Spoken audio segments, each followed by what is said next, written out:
ನೀವಿನ್ನೂ ನನ್ನ ಚಾನಲ್ಗೆ ಸಬ್ಸ್ಕ್ರೈಬ್ ಆಗಿಲ್ಲ ಅಂದರೆ ಪ್ಲೀಸ್ ಸಬ್ಸ್ಕ್ರೈಬ್ ಮಾಡ್ಕೊಳ್ಳಿ. ಹೊಸ ವೀಡಿಯೋಸ್ಗಳಿಗಾಗಿ ಪಕ್ಕದಲ್ಲಿರುವ ಬೆಲ್ ಐಕನ್ ಮೇಲೆ ಕ್ಲಿಕ್ ಮಾಡಿ ಆಲ್ ಆಪ್ಷನನ್ನು ಸೆಲೆಕ್ಟ್ ಮಾಡ್ಕೊಳ್ಳಿ. ಹಲೋ ಫ್ರೆಂಡ್ಸ್, ಎಲ್ಲರಿಗೂ ನಮಸ್ಕಾರ. ಲಕ್ಷ್ಮಿ ಪಾಕಶಾಲೆ ಕಾರ್ಯಕ್ರಮಕ್ಕೆ ಸ್ವಾಗತ. ಇವತ್ತಿನ ದಿನ ಫ್ರೆಂಡ್ಸ್ ನಾನು ರೊಟ್ಟಿಗಾಗಿರ್ಬೋದು, ಚಪಾತಿಗಾಗಿರ್ಬೋದು, ರೈಸ್ಗಾಗಿರ್ಬೋದು ನಾವು ಒಂದು ಒಳ್ಳೆ ಟೇಸ್ಟಿಯಾದಂತಹ ಚಟ್ನಿ ಮಾಡ್ಕೊಳ್ಳೋದು ಯಾವ ರೀತಿ ಅಂತ ತೋರಿಸ್ಕೊಡ್ತಾ ಇದ್ದೀನಿ. ಅದೇನಪ್ಪ ಅಂತಂದರೆ ಬದನೆಕಾಯಿ ಚಟ್ನಿ. ಹೌದು ಫ್ರೆಂಡ್ಸ್, ನೀವು ಬದನೆಕಾಯಿನ ಪಲ್ಯ ಮಾಡ್ಕೊಂಡು ತಿಂದಿರ್ತೀರಾ, ಫ್ರೈ ಮಾಡ್ಕೊಂಡು ತಿಂದಿರ್ತೀರಾ. ಬಟ್ ಈ ಥರ ಚಟ್ನಿನ ಒಂದ್ಸಲ ಟ್ರೈ ಮಾಡಿ ನೋಡಿ. ಒಂದು 2 ರಿಂದ 3 ದಿನಗಳವರೆಗೂ ನೀವು ಸ್ಟೋರ್ ಮಾಡಿಬಿಟ್ಟು ತಿನ್ನಬಹುದು. ತುಂಬ ಚೆನ್ನಾಗಿರುತ್ತೆ ರುಚಿ. ಬನ್ನಿ ಹಾಗಿದ್ರೆ ಈ ಚಟ್ನಿ ಮಾಡೋದು ಯಾವ ರೀತಿ ಅಂತ ನೋಡೋಣ. ಮೊದಲೇದಾಗಿ ಗ್ಯಾಸ್ ಆನ್ ಮಾಡ್ಕೊಂಡ್ಬಿಟ್ಟು ಒಂದು ಪ್ಯಾನಲ್ಲಿ ಎಣ್ಣೆ ಹಾಕಿಟ್ಕೊಂಡಿದ್ದೀನಿ. ಎಣ್ಣೆ ಬಿಸಿ ಆದ ನಂತರ ಒಂದು ಅರ್ಧ ಚಮಚದಷ್ಟು ಉದ್ದಿನಬೇಳೆ, ಅರ್ಧ ಚಮಚದಷ್ಟು ಕಡಲೆಬೇಳೆ ಹಾಕ್ಕೊಳ್ಳಿ. ಇದನ್ನ ಇವಾಗ ಸ್ವಲ್ಪ ಎಣ್ಣೆಲಿ ಚೆನ್ನಾಗಿ ಫ್ರೈ ಮಾಡ್ಕೊಳ್ಬೇಕು. ನಂತರ ಒಂದು ಅರ್ಧ ಚಮಚದಷ್ಟು ಧನಿಯಾ ಬೀಜ ಹಾಕ್ಕೊಳ್ಳಿ.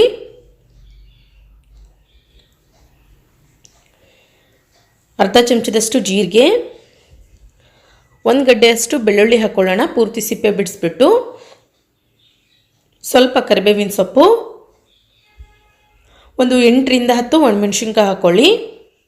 ನಂತರ ಒಂದು ಸ್ವಲ್ಪ ಹುಣಸೆ ಹಣ್ಣು ಹಾಕ್ಕೊಳ್ಳೋಣ. ಈಗ ಎಲ್ಲ ಪದಾರ್ಥಗಳನ್ನು ಪ್ಯಾನ್ಗೆ ಸೇರಿಸ್ಕೊಂಡ ನಂತರ ನೋಡಿ ಒಂದ್ಸಲ ಇದನ್ನು ಚೆನ್ನಾಗಿ ಫ್ರೈ ಮಾಡ್ಕೊಳ್ಳಿ. ಎಲ್ಲ ಪದಾರ್ಥಗಳು ಎಣ್ಣೆಲಿ ಚೆನ್ನಾಗಿ ಫ್ರೈ ಆಗಬೇಕು.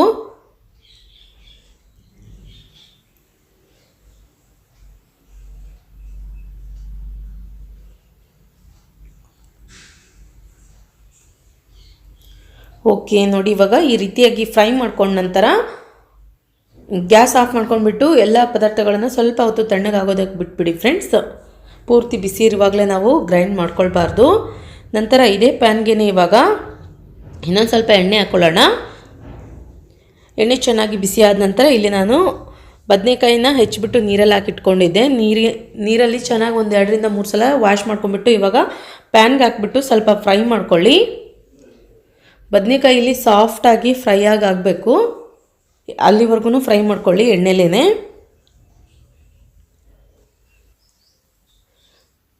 ತುಂಬ ಚೆನ್ನಾಗಿರುತ್ತೆ ಚಟ್ನಿ. ಪ್ರೇಯರ್ಗೋಸ್ಕರ ವೆರೈಟಿ ಚಟ್ನಿ ತೋರಿಸ್ತಾ ಇರ್ತೀವಿ ಫ್ರೆಂಡ್ಸ್ ನಮ್ಮ ಚಾನಲಲ್ಲಿ. ನೋಡಿ, ನೀವು ಕೂಡ ನಿಮ್ಮ ಮನೇಲಿ ಟ್ರೈ ಮಾಡಿ, ತುಂಬ ಒಳ್ಳೆ ಟೇಸ್ಟ್ ಬರುತ್ತೆ.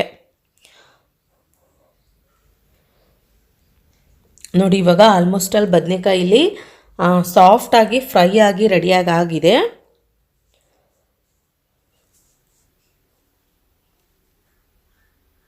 ನಾವು ಹಸಿ ಇರುವಾಗಲೇ ಗ್ರೈಂಡ್ ಮಾಡ್ಕೊಳ್ಬಾರ್ದು, ಸ್ವಲ್ಪ ಸಾಫ್ಟಾಗಿ ಆದ್ರೇ ಚೆನ್ನಾಗಿರುತ್ತೆ ಚಟ್ನಿ ಮಾಡೋದಕ್ಕೆ. ನೋಡಿ, ಈ ಥರ ಮುಟ್ಟಿದರೆ 2 ತುಂಡಾಗಬೇಕದು, 2 ಪೀಸ್ ಆದರೆ ಪರ್ಫೆಕ್ಟಾಗಿ ಸಾಫ್ಟಾಗಿ ಆಗಿರುತ್ತೆ. ಇದನ್ನ ಇವಾಗ ಗ್ಯಾಸ್ ಆಫ್ ಮಾಡ್ಕೊಂಡ್ಬಿಟ್ಟು ಬದನೆಕಾಯಿನೂ ಅಷ್ಟೇ ಪೂರ್ತಿಯಾಗಿ ತಣ್ಣಗಾಗೋದಕ್ಕೆ ಬಿಟ್ಬಿಡಿ.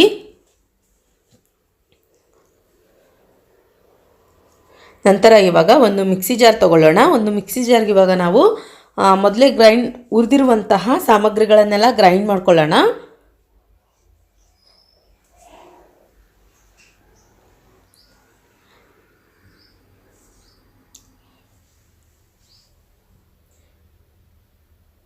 ಇದಕ್ಕಿವಾಗ ನಾವು ರುಚಿಗೆ ತಕ್ಕಷ್ಟು ಉಪ್ಪು ಹಾಕ್ಕೊಳ್ಳೋಣ.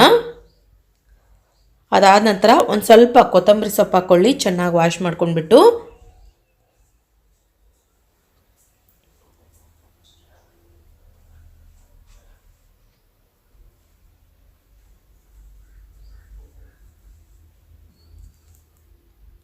ನೋಡಿ, ಇವಾಗ ನಾನು ಇಲ್ಲಿ ರೀತಿಯಾಗಿ ಮೊದಲಿಗೆ ಗ್ರೈಂಡ್ ಮಾಡ್ಕೊಂಡಿದ್ದೀನಿ. ಇದಕ್ಕಿವಾಗ ಫ್ರೈ ಮಾಡಿದಂತಹ ಬದನೆಕಾಯಿ ಸೇರಿಸ್ಕೊಳ್ಳೋಣ.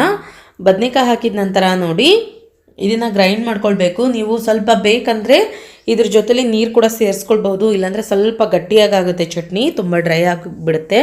ಸ್ವಲ್ಪ ಸೇರಿಸ್ಕೊಳ್ಳಿ, ಜಾಸ್ತಿ ಏನು ಬೇಡ. ಓಕೆ ನೋಡಿ, ಇವಾಗ ನಾನು ಇಲ್ಲಿ ರೀತಿಯಾಗಿ ಗ್ರೈಂಡ್ ಮಾಡಿ ರೆಡಿ ಮಾಡಿ ಇಟ್ಕೊಂಡಿದ್ದೀನಿ. ತುಂಬ ಪರ್ಫೆಕ್ಟಾಗಿ ತುಂಬ ಚೆನ್ನಾಗಿಲ್ಲಿ ಚಟ್ನಿ ರೆಡಿಯಾಗಿ ಆಗಿದೆ ಫ್ರೆಂಡ್ಸ್. ಒಂದು ಸಲ ಇದನ್ನು ಚೆನ್ನಾಗಿ ಮಿಕ್ಸ್ ಮಾಡ್ಕೊಳ್ಳಿ. ಮಸಾಲ ಏನಿರುತ್ತಲ್ವ, ಮಸಾಲ ಕೆಳಗಡೆ ಕೂತಿರುತ್ತೆ ಮಿಕ್ಸರ್ನಲ್ಲಿ.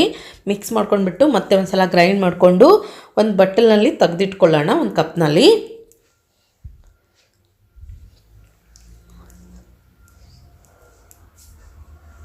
ಸ್ವಲ್ಪ ಚಟ್ನಿ ಇದಕ್ಕೆ ಸ್ವಲ್ಪ ತುಪ್ಪ ಹಾಕ್ಕೊಂಡು ತಿಂದರೆ ತುಂಬ ರುಚಿ ಕೊಡುತ್ತೆ ಫ್ರೆಂಡ್ಸ್. ಬಿಸಿ ಬಿಸಿ ರೊಟ್ಟಿ ಮೇಲ್ಗಡೆ ನೀವು ಈ ಥರ ಚಟ್ನಿನ ಸ್ವಲ್ಪ ತುಪ್ಪನ ಹಾಕ್ಕೊಂಡು ತಿಂದು ನೋಡಿ.